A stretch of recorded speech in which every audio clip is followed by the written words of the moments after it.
Hello, all you positive heads out there. It's so good to be back with all you beautiful reflections of the one source consciousness that creates and animates all things. If you're new to this podcast, of course, we are super happy to have you here, and we just ask that you bring an open mind and heart to your listening experience and to be prepared to explore vantage points that I'm convinced will help shift or solidify your current understanding of the ultimate nature of reality. While listening, you'll be exposed to inspiring, empowering, and unifying perspectives that I'm highly confident will yield stellar results in your life if you opt to try them on for size.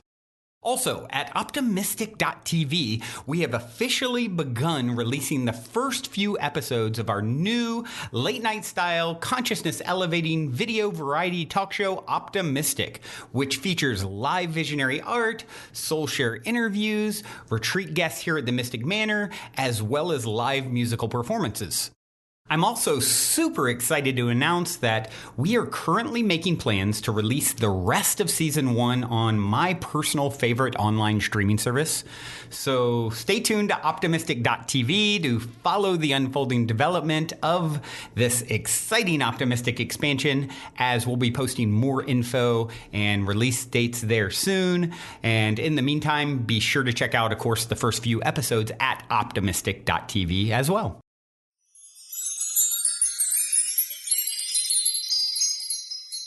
All right, all you positive heads, welcome. Welcome one and all. Thank you so much for joining me today. I'm flying solo today, and I thought I would share with you some more of my experiences in the last week. I've been doing some traveling. I am right now up on the southern coast of Oregon, and it is extremely beautiful up here. Weather's gorgeous, everything is in bloom, and the appreciation for nature up here is just humongous. It's just humongous. You have the redwood forest, and you have the ocean, you have the rivers, creeks, and yeah, everything all in one place. And it's been really nice to get back in touch with this type of nature. I live in a different type of nature. I live in the desert, and there's a different type of appreciation for the plants and just the terrain there.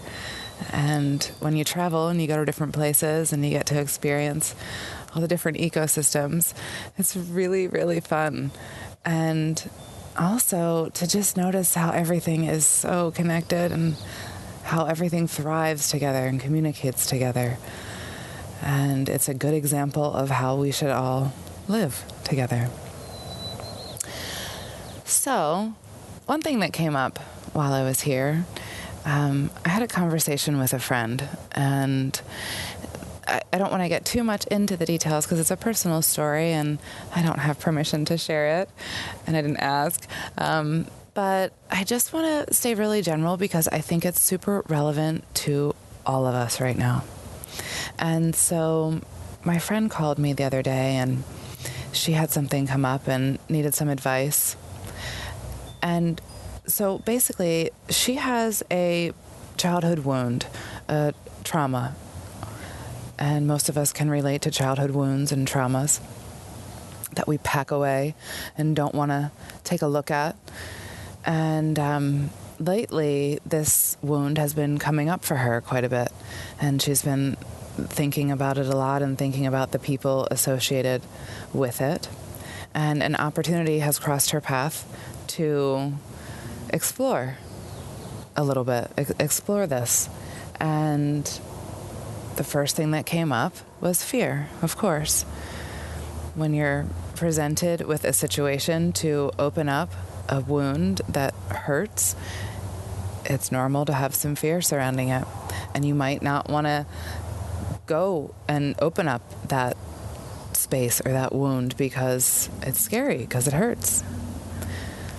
But here's the thing about it, is that if we carry these wounds around with us for the rest of our lives, then all they do is fester. They just fester and get infected. And then they start hitting other areas of our lives. So that wound doesn't stay a solitary wound. It starts to affect other things. And so I asked her, well, what would be the harm in doing this exploration? And she said, well, opening up this whole can of worms, what could come of that? And so I said, well, what could come of that? And that wasn't an easy thing to explore, what could come of that. But then I asked her, well, then what?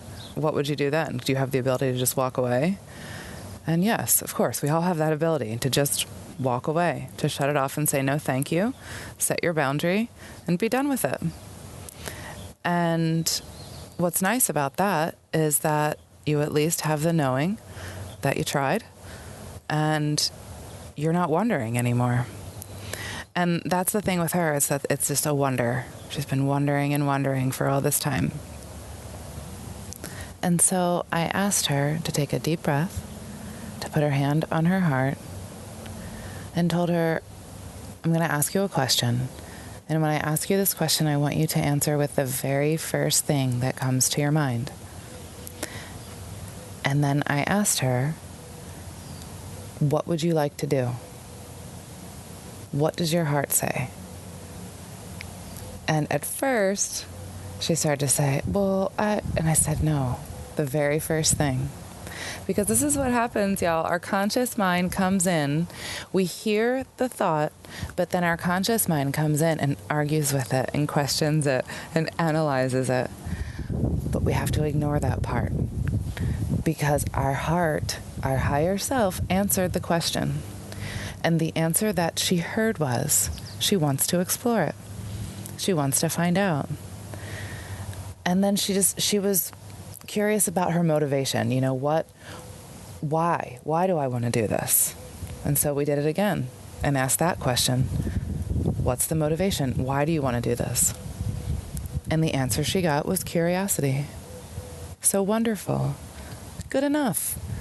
There doesn't need to be any other motivation besides curiosity, because when you've been wondering about something for years, curiosity, it's enough. So her conscious mind answer, after thinking about that, said, well, curiosity killed the cat. And I responded, the cat has 9 lives, right? So it's a matter of perspective. How do you want to look at it? And then I also asked her, what do you want to do? Do you want to spend the rest of your life wondering? Do you want to take this curiosity with you to the grave? Or do you want to find out now? As hard as it may be, as difficult as it may be to go through all the old wounds, it is necessary. And it is so necessary at this time. And I wanted to talk about this because this is the time that we're going through in the collective. We have this collective experience right now of shining the light into all of the darkness, into all the old wounds. It's time to bring it out into the open, to give it a good look, understand it, accept it, let it go if it needs to be let go, learn from it. By doing that, these wounds heal. And the most beautiful thing about a healed wound is the beauty that comes out of it. Because you really never know. When you stay living in fear of what may or may not be, you just never know. You live in that fear of, well, I don't want this to happen. But what you may be preventing yourself from experiencing is the absolute beauty that you can experience from opening up this old festering sore and allowing it to heal. That is what is necessary in order for us to move into the new world that we're moving into. We cannot carry our old baggage and our old wounds with us. We have to take a good look at them, heal them, let go the parts that we don't need and take the parts that gave us the wisdom. This is how we move. We can't take all that old stuff with us. So if any of you are going through a similar situation like this, with opening up an old wound that you may not want to confront, I just want to encourage you all not to go down the fear path. Don't let fear make your decisions. And I say that, and I just think about what's going on in the world right now and how much we are allowing fear to make our decisions. Like, I almost didn't make this trip because of what's going on in the world, because of the coronavirus. And I thought, I'm not going to live my life in fear. I'm just not. I need to just live. And because I live on that love path, making those choices of trusting and knowing that I am protected because I try my best to stay in that vibration, I know I'll always be okay. And I am so thankful that I didn't let fear take a hold and ride this whole decision-making process. And I want to encourage you all to do the same in life in general, that choosing to listen to your intuition, to trust yourself, to listen to that love path, it always works out. And it might seem scary, and that's okay, because it takes, we don't really get places when it's easy. It's so much more of a glorious achievement when we've overcome some obstacles to get there. Then it really feels good. And there's a lot of learning in that and a lot of wisdom in that. And I just want us all to remember that we're always protected when we remember that we are love, and that's all that we are. And that everyone else is too. And that everything around us, that's all it is. Everything is created from love. And the more we see it, the more we see it all around us. It's so beautiful. So I just want to encourage everyone to choose that love path. Just that little reminder, it's there. It's a matter of perspective. Which road do you want to walk down? And when you're confused about which road to walk down, a really good way to get centered again is getting back in nature. My partner and I went on a hike through the Redwood State Park, and it's just maybe about a mile trail, but as you come in, you can go in one or two directions. We didn't see the one direction, and what I thought was interesting is that we didn't see the two paths. We only saw the one. And so we went in that direction and saw that there was two on the way back because it looped around. But it was perfect because the way that we went set us off on a little magical journey. And the first thing that we came to that really drew our attention was a humongous redwood tree that was struck by lightning, goodness knows how long ago. But there was a huge hollow in it that we could have both stood in with maybe about 10 other people and then piled maybe one or two more of us on top of us. It was humongous. And I stood in this tree and it just brought me to tears. Such ancient, magical energy. This was this grandfather tree. I could feel his communication with the entire forest. And it just reminded me, being in his wound, this lightning wound, of this story of my friend.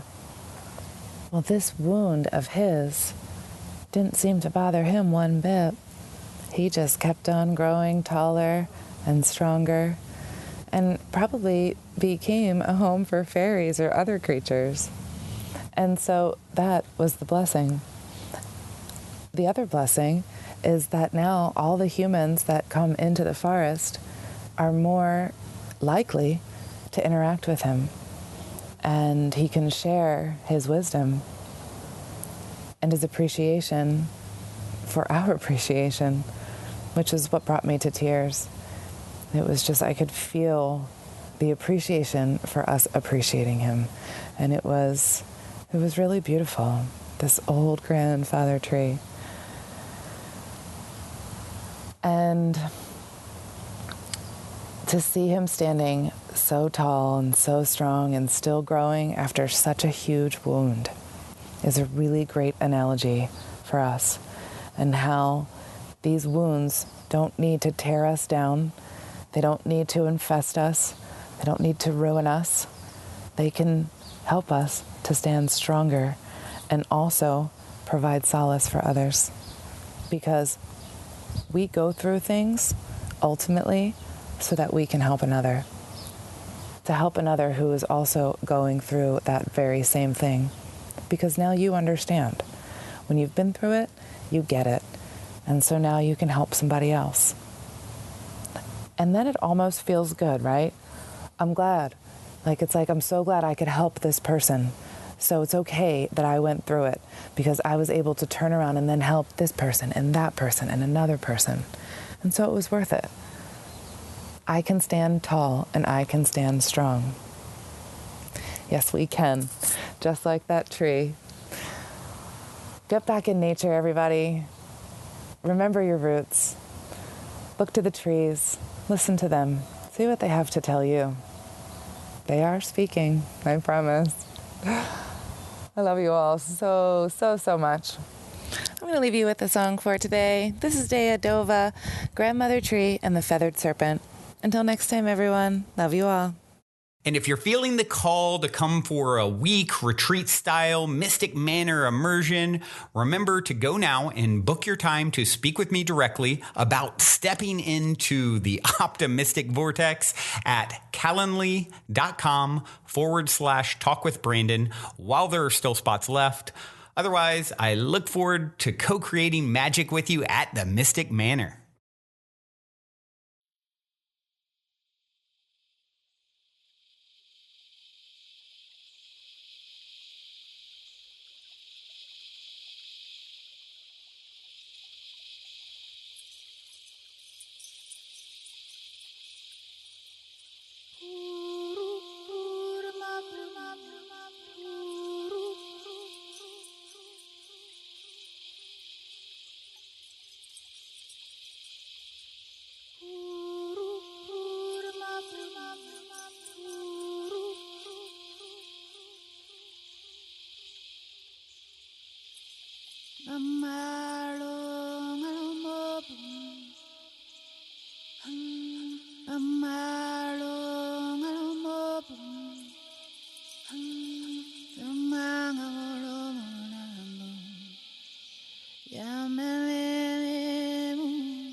Now